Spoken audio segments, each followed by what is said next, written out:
Hi friends, welcome to Ragas kitchen. Friends, இன்னைக்கு வீடியோல நீங்க beginners-ஆ இருந்தீங்க அப்படினா உங்களுக்கு கையில வந்து pleats எடுக்க தெரியாது அப்படினாலும் பரவாயில்லைங்க. இந்த மெத்தட்ல ரொம்ப ஈஸியா 6 pleats எடுத்து silk saree-யை ரொம்ப அழகா நீட்டா கட்டிக்கலாங்க. அந்த மெத்தட் தான் நம்ம பார்க்க போறோம். அதுக்கு முன்னாடி நீங்க இன்னும் நம்ம சேனல் subscribe பண்ணலனா கீழ இருக்க subscribe button press பண்ணிக்கோங்க. அப்படியே பக்கத்துல இருக்க bell button-ஐயும் press பண்ணிக்கோங்க. நான் அப்லோட் பண்ற வீடியோஸை நீங்க மிஸ் பண்ணாம பார்க்க முடியும். Friends, இன்னைக்கு வீடியோல இந்த silk saree, இந்த பட்டு saree-யை எப்படி வந்து ரொம்ப அழகா நீட்டா வந்து கட்டலாம் அப்படின்றத friends பார்க்க போறோம். அதாவது எப்படி வந்து 6 pleats எடுத்து நம்ம வந்து நீட்டா கட்டலாம் அப்படின்றத பார்க்க போறோங்க. நிறைய பேருக்கு வந்து கையில வந்து pleats எடுக்கிறது தெரியாதுங்க. புதுசா இருக்கவங்களுக்கு அவங்களுக்கான ஒரு ஈஸி மெத்தட் தாங்க இது. ஃபர்ஸ்ட் saree இந்த மாதிரி விரிச்சு விட்டுக்கலாங்க. இது வந்து முந்தி இருக்க சைடு, பல்லு இருக்க சைடு அந்த மாதிரி பார்த்து விரிச்சு விட்டுக்கோங்க.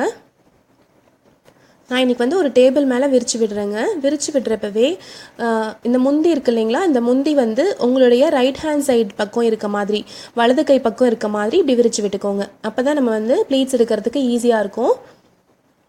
இப்போது சாரியை வந்து கொஞ்சமாக தள்ளி விட்டுக்கோங்க. அதாவது நீங்கள் ப்ளவுஸோடு சேர்த்து ஷோல்டரில் வந்து பின் பண்ணுவீங்க இல்லைங்களா, ஷோல்டர் இருக்க இடத்துல அந்த இடம் கிட்ட கரெக்டாக உங்கள் கை கிட்ட வர மாதிரி சாரி வந்து வச்சுக்கோங்க.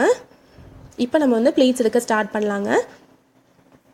உங்களுக்கு எவ்வளோ அகலத்தில் உங்களுக்கு இந்த மடிப்பு வேணும்னு நினைக்கிறீங்களோ அந்த அகலத்தில் ஃபஸ்ட்டு வந்து ஸ்டார்ட் பண்ணுங்கள். இந்த மாதிரி ஃபஸ்ட்டு மடிப்பு ஃபுல் மடிப்பாக எடுத்துக்கோங்க.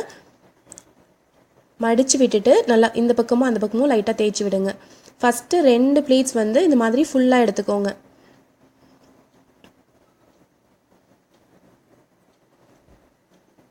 லைட்டாக இப்படி தேய்ச்சி விட்டாலே போதும், அழகாக உங்களுக்கு வந்து ப்ளீட்ஸ் ஃபார்ம் ஆயிரும். இந்த மெத்தடில் பண்ணுறப்போ உங்களுக்கு ஏற்றியோ இறக்கியோ அப்படிலாம் இல்லாமல் நீட்டாக அழகாக இருக்குங்க. இப்போ நான் வந்து 3rd ப்ளீட் வைக்க போகிறேன். ஃபஸ்ட்டு 2 விட இது வந்து கொஞ்சம் சின்னதாக வச்சுக்கோங்க. 3rd 4th அதை விட கொஞ்சம் சின்னதாக வச்சுக்கலாம். இப்போ நம்ம வந்து 4th ப்ளீட் வைக்க போகிறோங்க. இப்போ நம்ம 4 ப்ளீட்ஸ் வச்சுட்டோம். ஃபஸ்ட்டு 2 வந்து கரெக்டாக அந்த அகலத்துக்கு வச்சுருக்கோம். 3rd 4th அதை விட கொஞ்சம் சின்னதாக வச்சுருக்கோம். இப்போ அடுத்தது 5th ப்ளீட் வைக்கிறோங்க. அதை விட கொஞ்சம் சின்னதாக வச்சுக்கலாம்.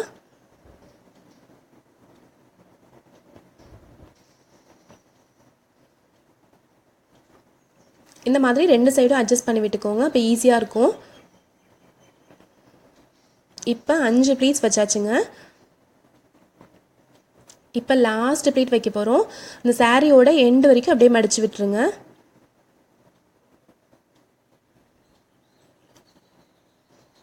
அவ்வளோதான். இப்போது சாரி எங்கேயுமே வெளியில் வராத மாதிரி இந்த ஃபஸ்ட்டு ப்ளீட் கிட்ட அதுக்கு தாண்டி வராத மாதிரி நீங்கள் கரெக்டாக அட்ஜஸ்ட் பண்ணி விட்டுக்கோங்க.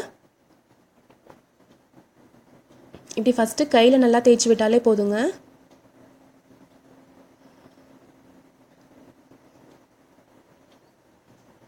எங்கேயுமே ப்ளீட்ஸ் உள்ளாதில் போகலையா அப்படின்றதெல்லாம் செக் பண்ணிக்கோங்க. இப்போ நம்ம ஷோல்டர் கிட்ட நம்ம பின் பண்ணுவோம் இல்லைங்களா, அந்த இடத்துல வந்து ஃபஸ்ட்டு பின் போட்டுடலாம். கரெக்டாக 6 ப்ளீட்ஸுமே இருக்கான்னு பார்த்து அந்த இடத்துல வந்து ஒரு பின் போட்டுருங்க.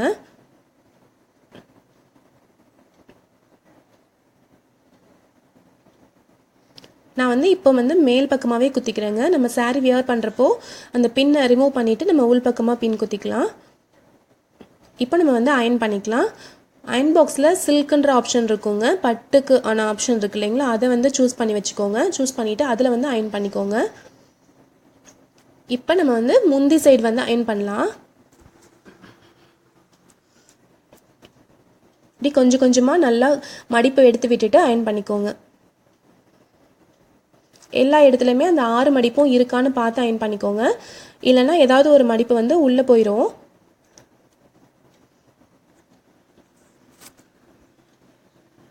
இப்படி எண்டு வரைக்கும் கடைசி வரைக்கும் இப்படி நல்லா அயன் பண்ணிடலாம்.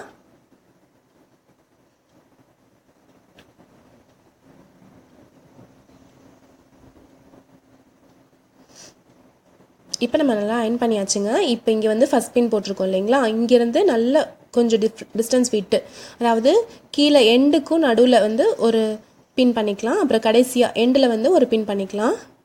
இந்த மாதிரி பின் பண்ணுறதுனால உங்களுக்கு வந்து கலையவே கலையாதுங்க. நீங்கள் அப்புறம் வியர் பண்ணுறப்ப எடுத்துகிட்டு பின்னாடி பக்கமாக பின் பண்ணிக்கோங்க. இப்போ ஃப்ரண்ட் சைடில் நீட்டாக எப்படி வந்து அலைன் பண்ணுறதுன்றதை பார்க்கலாங்க. இப்படி லைட்டாக அந்த பின் இருக்க இடத்துல கிட்ட தூக்கி விட்டீங்க அப்படின்னா லைட்டாக அந்த மடிப்பு வந்து ஃபார்ம் ஆகுங்க. அது வந்து நம்ம அட்ஜஸ்ட் பண்ணிக்கலாம். இப்போ இதை விரித்து விடுறது வந்து பார்த்திங்கன்னா ரொம்ப குண்டாக இருக்கவங்க கொஞ்சம் நல்லா விரித்து விட்டுக்கோங்க. அப்போ நல்லா ஃபுல்லாக அழகாக கவர் இருக்கும். அதே மாதிரி மடிப்பும் அழகாக தெரியும். இல்லை நீங்கள் ரொம்ப ஒல்லியாக இருக்கீங்கன்னா ரொம்ப விரித்து விட வேண்டாம். உங்கள் சைஸ் தகுந்த மாதிரி நம்ம வந்து இதை விரித்து விட்டுக்கலாங்க. விரித்து விட்டுட்டு இந்த இடத்துல நல்லா அயன் பண்ணிக்கோங்க.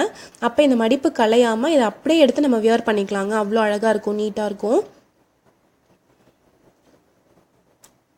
அவ்வளோதாங்க. இது நம்ம ரொம்ப அழகாக வந்து நம்ம இப்போது ப்ளீட்ஸ் எடுத்துட்டோம். இதே மெத்தடில் நம்ம முன்னாடி கூட நம்ம ப்ளீட்ஸ் எடுக்கலாங்க. இந்த மெத்தட் உங்களுக்கு பிடிச்சிருக்குன்னு நினைக்கிறேன் ஃப்ரெண்ட்ஸ். பிடிச்சிருந்துச்சுன்னா நம்ம சேனல் ராகாஸ் கிச்சனில் ஒரு லைக் கொடுங்க. ஃப்ரெண்ட்ஸ் கூட ஷேர் பண்ணிக்கோங்க, சப்ஸ்கிரைப் பண்ணிக்கோங்க. தேங்க்யூ.